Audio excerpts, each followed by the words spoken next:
Welcome back everyone. Today we are going to start chapter 12, reproduction in plants. To produce its kind is a characteristic of all living organisms. You have already learned in this in class 6th. The production of new individuals from their parents is known as reproduction. So the production of new individual from their parents is known as reproduction. But how do plants reproduce? There are different modes of reproduction in plants which we shall learn in this chapter. So 12.1 modes of reproduction. In class 6, we learned about different parts of a flowering plant.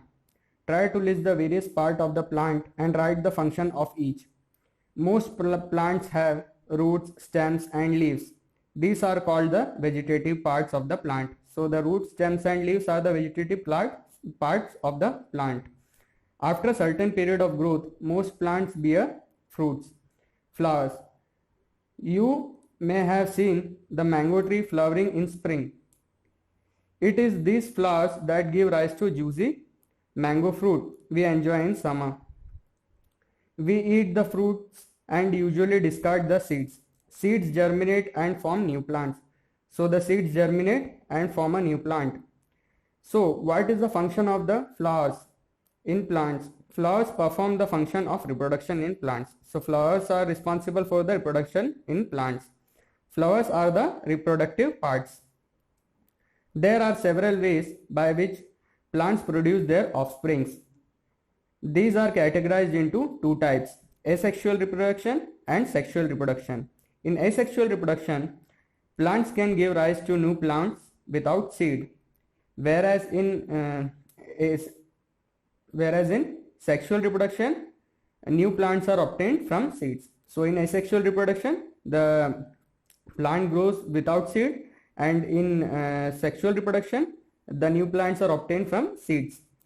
Paheli thought that new plants always grow from seeds, but she has never seen the seeds of sugarcane, potato or rose. She wants to know how these plants reproduce. Asexual reproduction. In asexual reproduction, new plants are obtained without production of seeds. Vegetative propagation. It is a type of asexual reproduction in which new plants are produced from roots, stems, leaves and buds. So in this type of plants, they produce from roots, stems, leaves and buds. Since reproduction is thorough, since the reproduction is through the vegetative part of the plant, it is known as vegetative propagation. So these parts are the vegetative parts. So the reproduction is done through these parts. So it is called vegetative propagation. Activity 12.1. Cut a branch of rose or champa with a node. This piece of branch is termed a cutting. So this is called cutting. Bury the cutting in the soil. A node of the is a part of the stem or branch in which a leaf arises. Figure 12.1 shows this. Water the cutting every day and observe its growth. Observe and record the number of days taken for root to come out and new leaves to arise. Try the same activity by growing money plant in a jar of water and record your observation. So you can also grow money plant also in this way. So you can see here is the node and here is the bud in the axil. So you can see it here. Stem cutting of rose. You must have seen flower buds developing into flowers. Apart from flower buds, there are buds in the axil, point of attachment of leaf at the node. So the point of attachment where the leaf is attached, so it is called axil. So from this axil, the leaf which develop to shoot, these buds are called vegetative buds. In figure 12.2, you can see in the example of potato, a bud consists of a short stem around which immature overlapping leaves are present. Vegetative buds can also give rise to new plants. So vegetative buds can give rise to new plants. Activity 12.2. Take a fresh potato. Observe the scars on it with the help of a magnifying glass. You may find buds in them. So you will see buds in the scars of the potato. These scars are also called as eyes. Cut the potato into small portions. each with an eye, and bury them in the soil. Water the pieces regularly for a few days and observe their progress. What do you find? So you can see here, these are the buds called eyes. Potato plants sprouting from an eye. So you can see here. Likewise, you can also grow ginger or turmeric. Brophyllum, a sprout leaf plant, has buds in the margin of the leaves. In figure 12.4 you can see, if a leaf of this plant falls on a moist soil, each bud can give rise to a new plant. So if the buds fall on the, if a leaf of this plant falls on the moist soil, each bud can give rise to a new plant. So this is the figure of a ginger plant, ginger with a new plant sprouting from it. So you can see it here, the plant is growing from the sprout.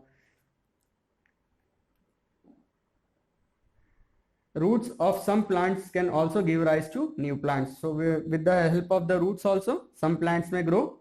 Roots of some plants can also give rise to new plants. Sweet potato and dahlia are examples. Plants such as cacti produces new plants when their parts are detached. So cacti can produce itself when it gets detached from the main plant body. Each detached part can grow into a new plant. So you can see here, new plants are growing from a leaf of a bryophyllum with buds in the margin. So you can see in the margin there are buds. Bojo wants to know if there is an advantage of vegetative propagation. Plants produced by vegetative propagation take less time to grow. So with the help of vegetative propagation, it takes less time to grow and bear fruits and flowers earlier than those produced from the seeds. So when we reproduce from the seeds, it takes time since the seed sprouts, and it is a long process. But in this type of vegetative propagation, the process is fast and new plant is grown very fast. The new plants are exact copy of the parent plant as they are produced from a single parent. Later in this chapter, you will learn that plants produced by sexual reproduction have characteristic of both the parent. Parent produce seeds as a result of sexual production. Budding. You have already learned about the tiny organisms like yeast can be seen only under a microscope. These grow and multiply every few hours in sufficient nutrient if sufficient nutrient are made available to them. So if there is sufficient nutrient, they multiply every hour. Remember that yeast is a single celled organism. Let us see how they reproduce. So you know that yeast is a single cell organism. Activity 12.3 to be demonstrated by the teacher. Take a piece of yeast cake or yeast powder from a bakery or a chemist shop. Take a pinch of yeast and place it in a container with some water. Add a spoonful of sugar and shake to dissolve it. Keep it in a warm part of a room. After an hour, put a drop of this liquid on a glass slide and observe under the microscope. What do you observe? You may see the formation of new yeast cell. So it was the yeast cell and it is developing bud. New bud is there, you can see, and it is the chain of buds are developing one by one. Reproduction in yeast by budding. The small bulb-like projection coming out of the yeast cell is called the bud. So you can see here, these are called bud. The bud gradually grows and get detached from the parent cell. So when they grow, they detach from the parent cell and form a new yeast cell. The new yeast cell grows, matures and produces more yeast cells. Sometimes another bud arises from the bud, forming a chain of the buds. If this process continues, a large number of yeast cells are produced in a short time. So in a short time, if the process continues, then there are many yeast cells. Fragmentation. You might have seen slimy green patches in ponds or in other stagnant water body. So you have seen that green slimy patches on the surface of the pond. So these are called algae. When water and nutrients are available, algae grow and multiply rapidly by fragmentation. So because of this fragmentation, and the algae multiplies when there is sufficient amount of water and nutrients available. An alga breaks up into two or more fragments. These fragments or pieces grow into a new individual. So when this alga breaks and they grow into a new individual alga. This process continues and they cover a large area in a short period of time. So you can see the fragmentation of alga. So it is fragmentation in Spirogyra, an alga, a type of alga. Spore formation. In chapter 1, you learned that the fungi on a bread piece grow from spores which are present in the air. Repeat activity 1.2. Observe the spore in the cotton like mesh on the bread. When spores are released, they keep floating in the air. As they are very light, they can cover long distances. Spores are asexual reproductive body. Each spore is covered by a hard protective coat to withstand unfavorable conditions such as high temperature and low humidity. So spore is covered with a hard protective coat to protect it from heat and humidity. So they can survive for a long time. Under favorable conditions, a spore germinates and develops into new individual. So if favorable condition is there, it can germinate and develop into another individual. Plants such as moss and ferns, as in figure 12.8, also produced by the means of spores. So you can see here reproduction in through spores formation in fungus. So here is a hypha and sporangium, and these are the spore inside it. And you can see it in the 12.8 formation of spores in fern. So these are spore forming bodies. You can see it in the here. 12.2 Sexual reproduction. You have learnt earlier the structure of a flower. You know that the flowers are the productive part of the plant. Stamen are the male reproductive part and pistil is the female reproductive part. So we know that stamen is the male reproductive part in the plant, in the flower, and the pistil is the female reproductive part. You can see it in figure 12.9. So activity 12.4 says, take a mustard, China rose or petunia flower and separate its reproductive parts. Study the various parts of the stamen and pistil. Flowers which contain either only pistil or only stamen are called unisexual flowers. Flowers which contain both stamen and pistil are called bisexual flowers.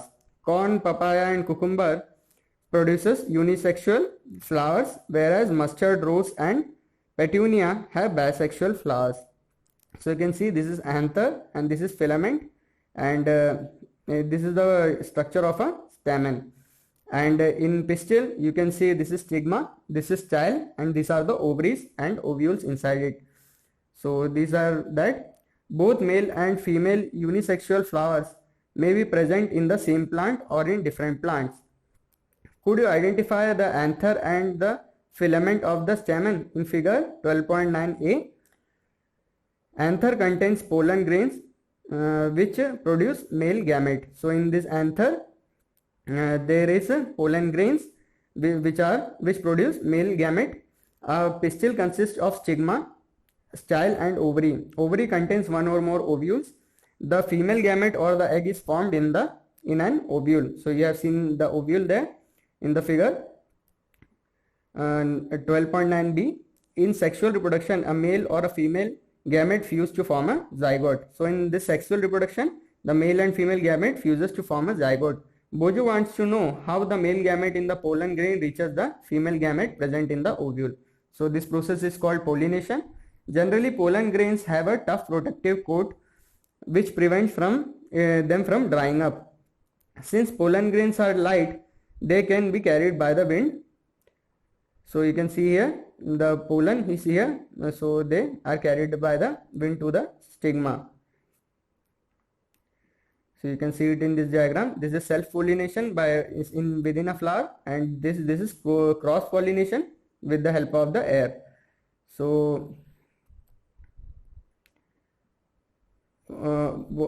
and water. Insects visit flower and carry away pollen on their bodies. Some of the pollen lands on the stigma of the flower of the same kind. The transfer of pollen from the anther to the stigma of a flower is called pollination. If the pollen lands on the stigma on the same flower or another flower of the same plant, it is called self-pollination. When the pollen of a flower lands on the stigma of a flower of a different plant, it is of the same kind, it is called cross pollination. You have seen in the figure 12.10 A and B. Bojo wants to know why flowers are generally so colorful and fragrant. Is it to attract insects? So you have seen here, this is fertilization, zygote formation. So the fertilization process is the cell which result after fusion of the gamete is called a zygote. The process of fusion of male and female gamete to form a zygote is called fertilization. In figure 12.2, 12.11, you can see the zygote develops into a embryo. So this is pollen grain germinating, and this is ovum, and the pollen tube is here. This is zygote formation. When the zygote develops, it develops into an embryo. Fruits and seeds formation. After fertilization, the ovary grows into a fruit. So after the fertilization process is done, the ovary grows into a fruit, and other parts of the flower fall off. The fruit is the ripened ovary. So fruit is the ripened ovary. The seeds develop from the ovule. So the seeds are developed from the ovule. The seeds contain an embryo enclosed in a protective seed coat. So inside the seed coat, there is an embryo enclosed within it. Some fruits are fleshy and juicy, such as mango and orange. Some fruits are hard like almond and walnut, as in figure 12.12a and b. 12.4 Seed dispersal. In nature, same kind of plant grows at different places. This happens because seeds are dispersed to different places. Sometimes after a walk through a forest or a field or a park, you may have found seeds or fruits sticking to your clothes. Did you try to observe how these seeds were clinging to your clothes? What do you think will happen if all seeds of a plant were to fall at the same place and grow there? There would be severe competition for sunlight, water, minerals, and space. As a result, the seed would not grow into a healthy plant. Plants benefit by seed dispersal. It prevents competition between the plant and its own seedlings for sunlight, water, and minerals. It also enables the plants to invade new habitats for wider distribution. So because of the seed dispersal, plants grow elsewhere, and they get enough nutrients to grow on its own. Seeds and fruits of plants are carried away by wind. So seeds and fruits of plants are carried away by wind, water, and animals. Winged seeds such as those of drumstick and maple, as shown in figure 12.13a and 12.13b. So these are winged seeds. You can see this is a seed and this is the wing. The bee is of the maple tree. So winged seeds such as those of drumstick and maple, light seeds of grasses, or hairy seeds of ath, madar, or hairy fruit of sunflower. Figure 12.14a and b, you can see there. So it is hairy seeds, hairy fruit of sunflower get blown off with the wind to far away places. Some seeds are dispersed by water. These fruits or seeds usually develop floating ability in the form of spongy or fibrous outer coat, as in coconut. So they have spongy or fibrous outer coat. Some seeds are dispersed by animals, especially spiny seeds with hooks which get attached to the bodies of the animals. So some have spiny seeds which have hooks in it, so they get attached to the body of the animals and are carried away and are carried to distant places. Example, xanthium, as in figure 12.15, and urena. So this was the example of hairy seeds of sunflower and mother ath tree, and this is the xanthium, so which get attached by the hook to the animal's body.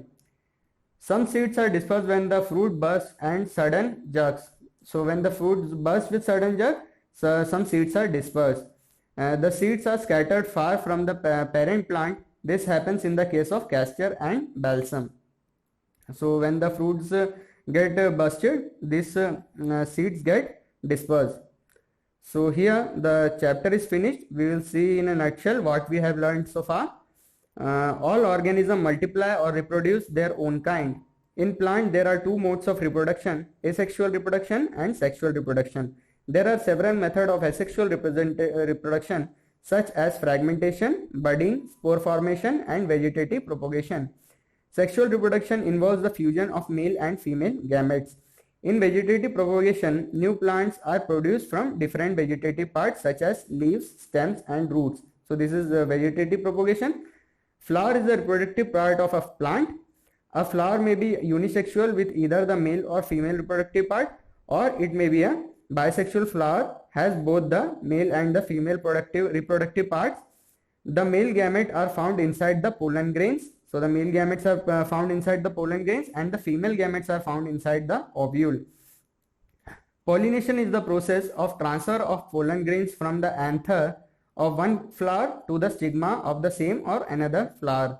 Pollination is of two types, self-pollination and cross-pollination. In self-pollination, pollen grains are transferred from the anther to the stigma of the same plant, so same flower. So this is called self-pollination. In cross-pollination, pollen grains are transferred from the anther of one flower to the stigma of the another flower of the same kind. Pollination takes place in plant with the help of wind, water and insects. The fusion of male and female gametes is called fertilization. Fertilized egg is called zygote. Zygote develops into an embryo. Fruit in the mature ovary, whereas ovule develops into a seed which contains the developing embryo. Seed dispersal is aided by wind, water and animals. Seed dispersal helps the plant to first prevent overcrowding and second to avoid competition for sunlight and minerals and second to invade new habitat. So here the chapter is finished and we will study the next chapter in the next class. Thank you.